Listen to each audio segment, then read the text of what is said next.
एक बात तो सबने सुनी होगी, complex numbers is a very complex chapter. Is it? क्या सच में कॉम्प्लेक्स नंबर कॉम्प्लेक्स है क्योंकि इसका नाम ऐसा है?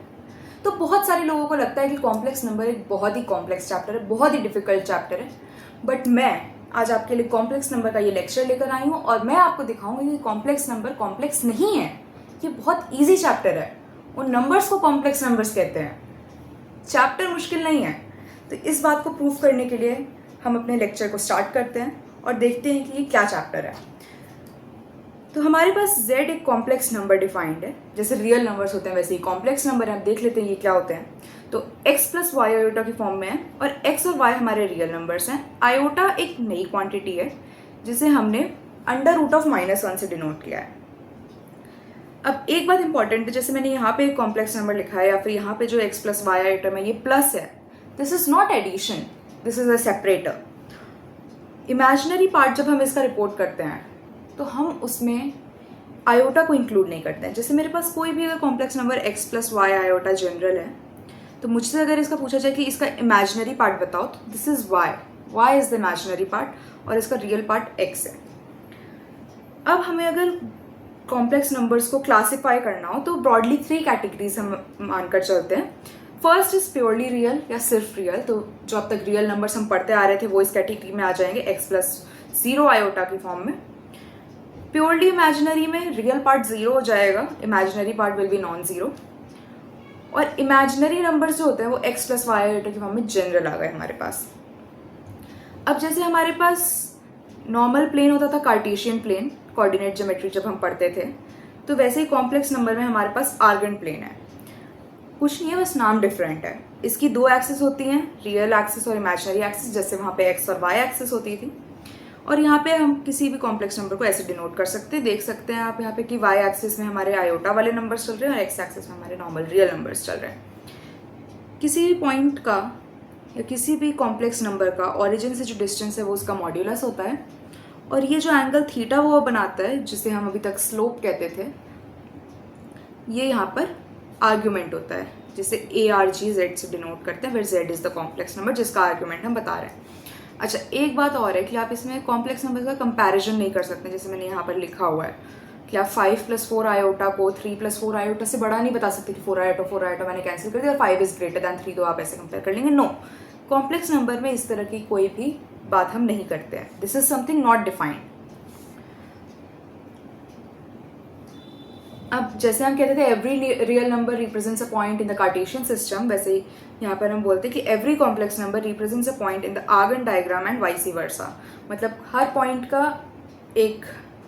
हर पॉइंट एक कॉम्प्लेक्स नंबर को डिनोट कर रहा है, हर कॉम्प्लेक्स नंबर एक पॉइंट को आर्गन डायग्राम में डिनोट करता है। आप कॉम्प्लेक्स नंबर का कंपैरिजन नहीं कर सकते, ये बात मैंने आपको बताई थी। बट आप कॉम्प्लेक्स नंबर्स को उनके रियल पार्ट और इमेजिनरी पार्ट से कंपेयर कर सकते हैं।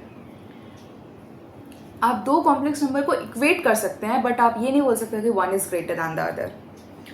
तो इसके आगे हम देखते हैं और क्या है हमारे पास। If it's given in the question that a plus B iota is greater than c plus d iota, अगर आपको इस तरह की कंडीशन मिलेगी तो आप ये मत बोलिएगा कि क्वेश्चन गलत है, ये क्वेश्चन सही है। ये आपको बता रहा है कि अगर आप कंपैरिजन कर रहे हैं तो ये एक्चुअल में जो आपको दिख रहा है वो है नहीं, ये रियल नंबर्स हैं। तो b और d इक्वल टू 0 हो जाएंगे and a is greater than c, फिर तो हम नॉर्मल रियल नंबर्स वाला कंपैरिजन कर सकते हैं।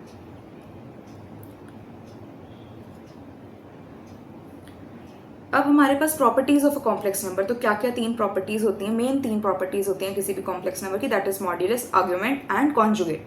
तो मॉड्यूलस मैंने आपको बता दिया, उसका ऑरिजिन से जो डिस्टेंस है उस डिस्टेंस का मैग्नीट्यूड, आप डिस्प्लेसमेंट मत काउंट करने लगिएगा, सिर्फ मैग्नीट्यूड, उसकी लेंथ जो भी है दैट इज मॉड्यूलस।